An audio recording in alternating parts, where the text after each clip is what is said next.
I'm Michelle Aitken from Michelle's Sewing Basket, and today I'm talking with my good friend Margaret Rowe, the author of the Australian Quilt Challenge series of books.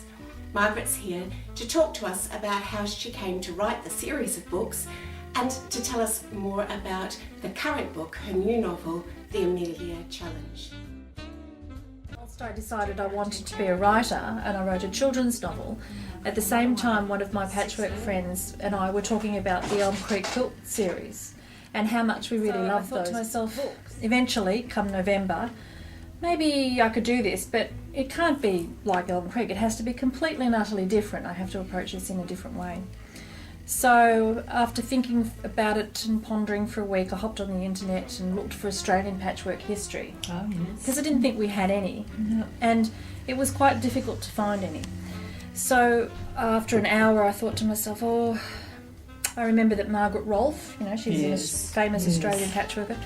She'd written a book on Australian patchwork history, so I googled her and found the name of her book, and then I looked up at my local library and checked in the catalogue, and they had a copy of Margaret Rowe's book, but somebody had borrowed it. So I thought, and it was borrowed out until just about Christmas, and that's the end of that. Clicked off the internet and walked away and forgot about it. Well, the next morning, a different group of patchwork friends and I were going out for Christmas lunch, and that group didn't know the other girl that I do patchwork with at all, and didn't know that I was even contemplating writing stories about quilt makers. And my friend Saraya knocked on the door at 10 o'clock as we were to meet at my place, and she walked in holding out a Maya plastic bag, and she said, "I thought you might enjoy this." And inside was Margaret Rowe's book, and it was the copy from the library. And that's about the convict women coming to Australia.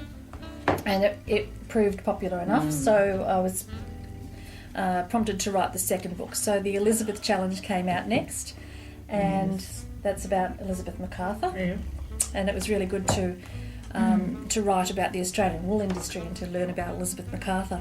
While I was writing the second novel, and you might remember that Amelia's holiday in the second novel is going around, what do you call it? Patchwork shops in Victoria? Yes, but she's going around the, what do you call it? The Alpine, Great Alpine Way? Great Alpine Road. Mountains. Not quite that far, no, just in Victoria. Okay, yeah. So down to Sale and Bairnsdale and up to Omeo and across to Bright and Beechworth and back down. While I was in Sale, we were staying at a beautiful place called Kilmany Park, an absolutely gorgeous mansion, and we had 2 nights there and we were the only guests. We had the run of the place, and I fell in love with this house. From the very first time I stepped onto the veranda and looked down at the tessellated tile floor, I started to see patchwork quilts. We walked inside, looking over like it usually does, and I thought of a theme for one of the books.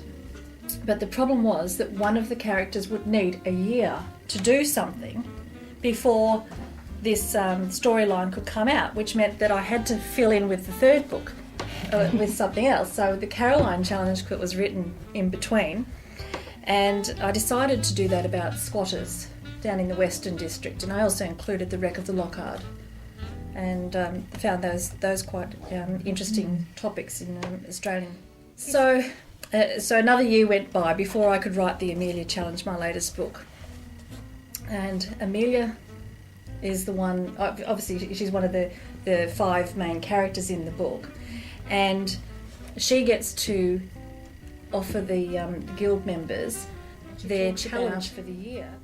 Kilmany Park, the house, and she tells them how much she fell in love with it, and that during the previous year she had made a quilt, and self-shaping inspiration.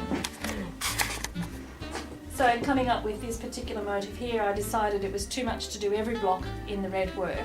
So every alternate block has been quilted in that motif by Michelle at Michelle's Sewing Basket. So she's been able to repeat that on her machine.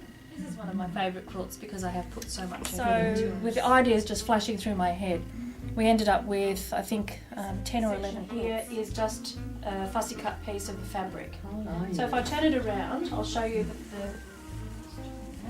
that's the fabric that inspired me in the first place, and you've got a palazzo vecchio here. So So you can see how really rich it is, with lots and lots of gold work and the beautiful paintings, and how I translated that into fabric, which is actually called Florentine, so it was quite appropriate. So with that, the fabric started first, then I attached the building to it. It all fell into place. I'd love to thank Margaret for coming today to share her story about being an author and about being a quilter. I know that you've enjoyed it immensely. If you're wondering where you can purchase your copy of the Australian Quilt Challenge series of novels, you can purchase them from Michelle's Sewing Basket, and in just a moment you'll see on your screen the website link for doing that. And of course you can order them by just sending us an email as well. Thanks Margaret, and good luck with the series of novels. I look forward to the next one coming out.